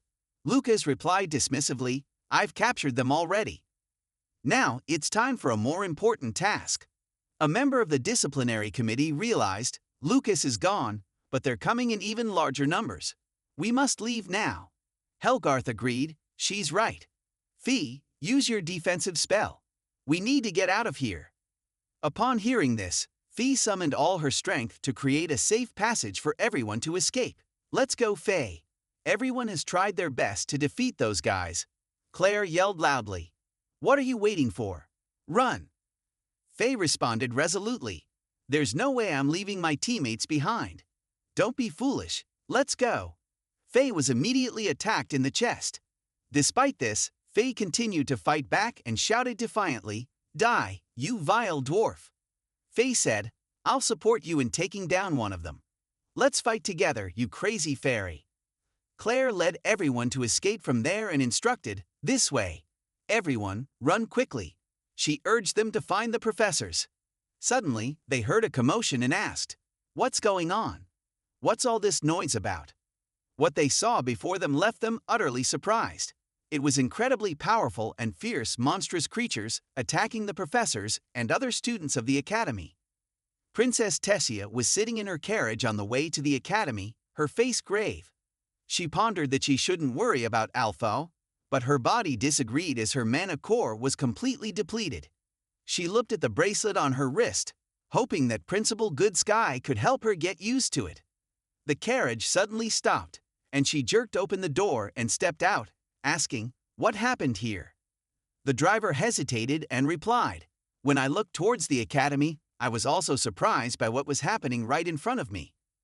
The driver asked, "Princess Tessia, what should we do now?" She hurriedly replied, "Turn back immediately."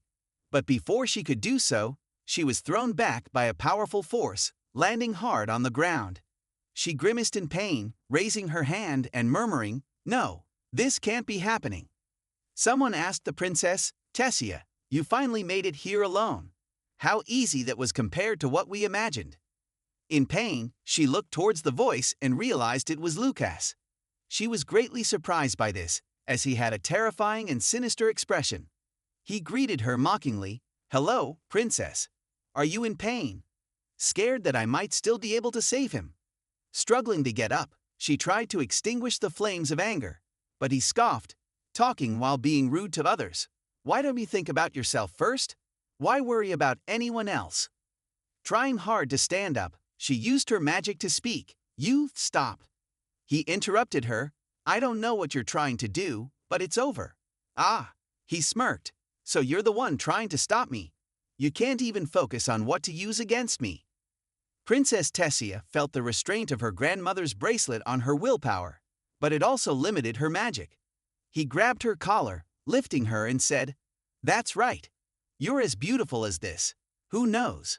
You might even end up liking me more than your pitiful boyfriend." Tessia, far from being fearful, responded arrogantly, "You can only stop me for now.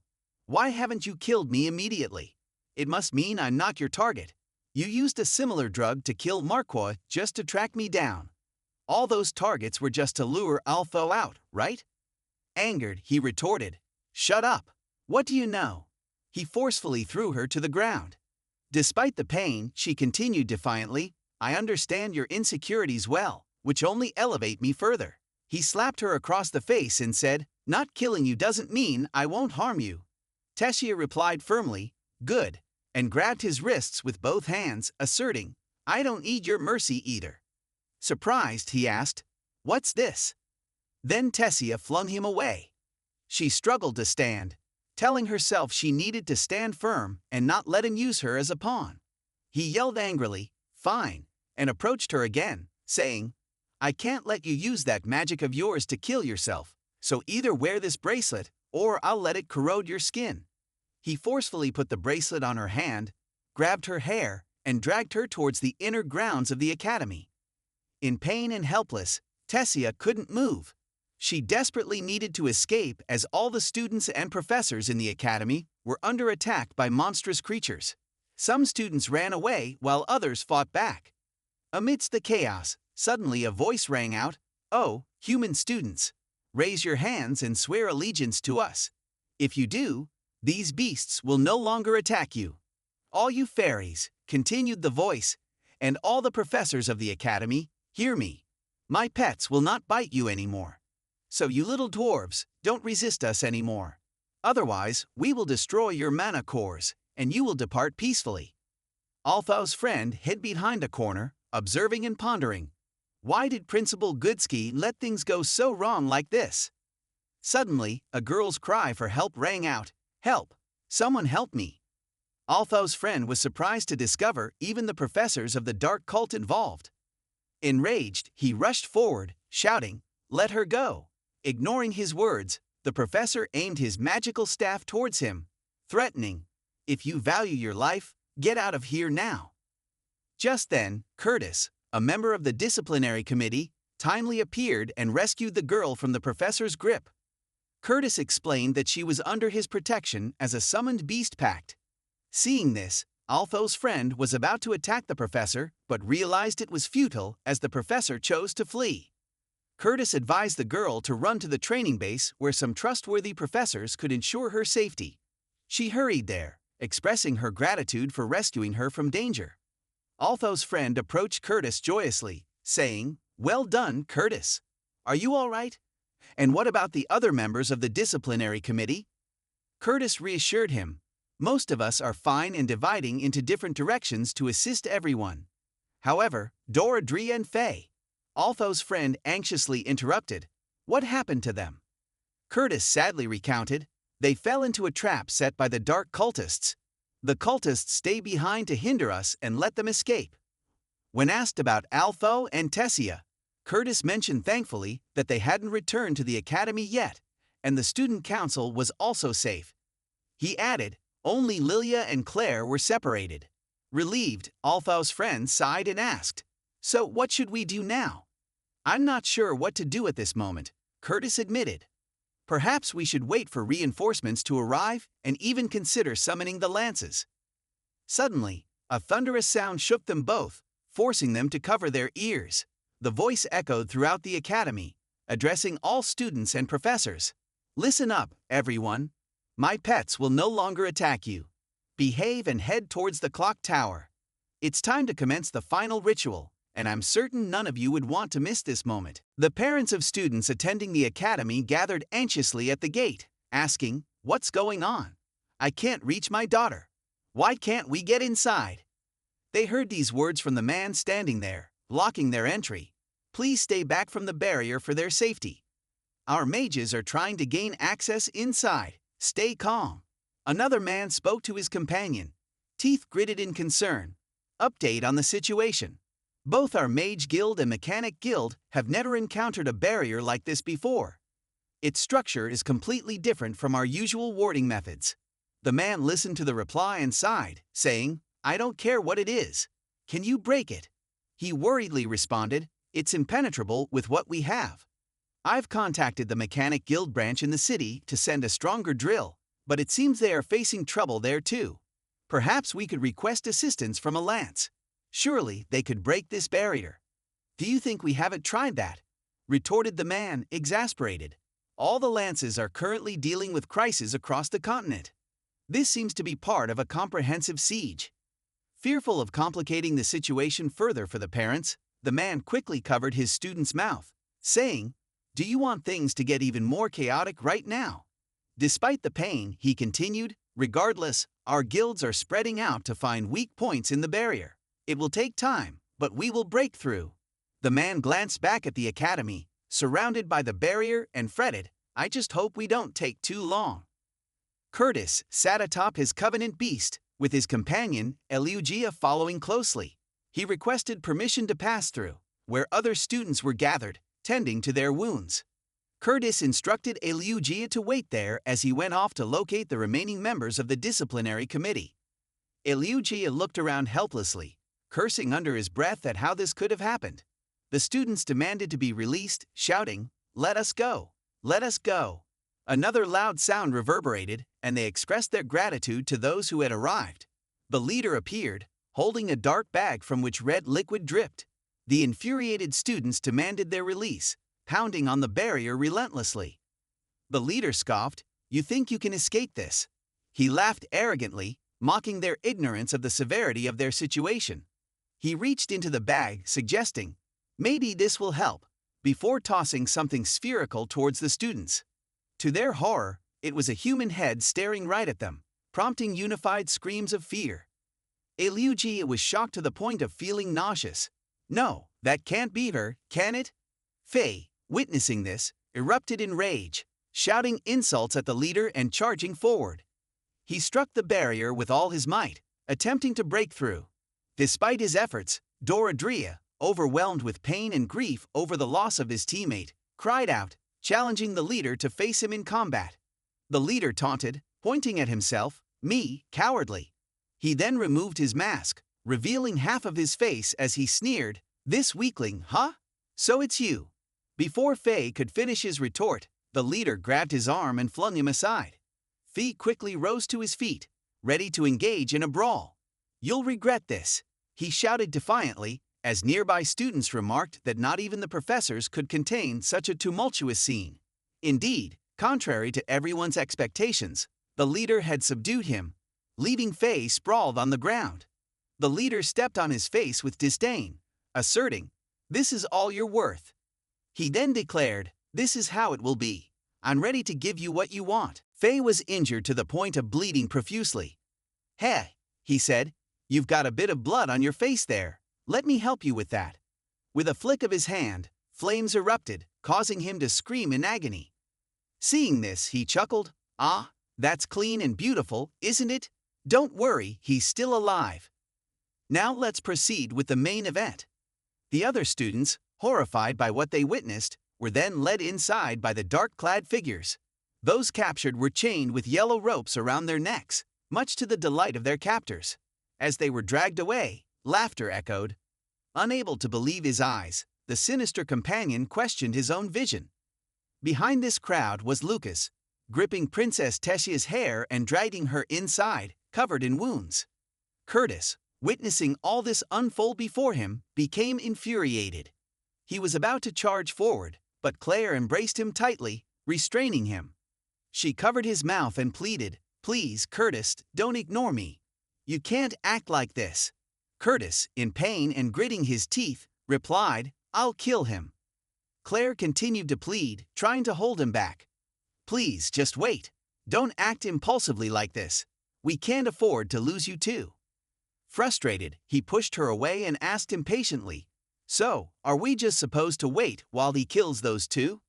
Princess Serlin stepped forward and slapped him, tears streaming down her face as she cried, "We need to figure out a way to save them and stop those monsters.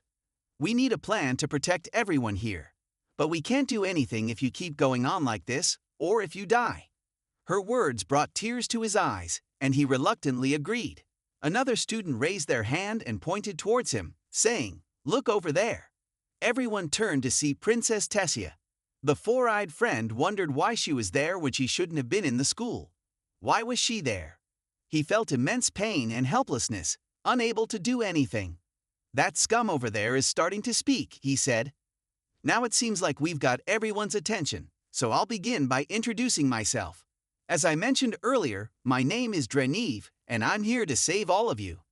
I come from a distant land, a place very cruel to the weak. All of you here are considered the elite group of Dickaton. But where I come from, all of you are just trash. So, I'll prepare for those who I deem worthy, so that when my Supreme Lord becomes the new ruler of this continent, you will have a position in his kingdom. Get excited for the opportunity to attain a new and unparalleled power that you can't even imagine." Lucas steps forward for everyone to see. He slowly takes off his hat and says, "Mighty officers, and even the genius fairy princess, they haven't had a chance to see him." The four-eyed friend angrily shouted, "Lucas, you damn bastard! How could you?" Hearing this, Lucas provoked his anger by pulling Princess Tessia up and pressing her face against her neck.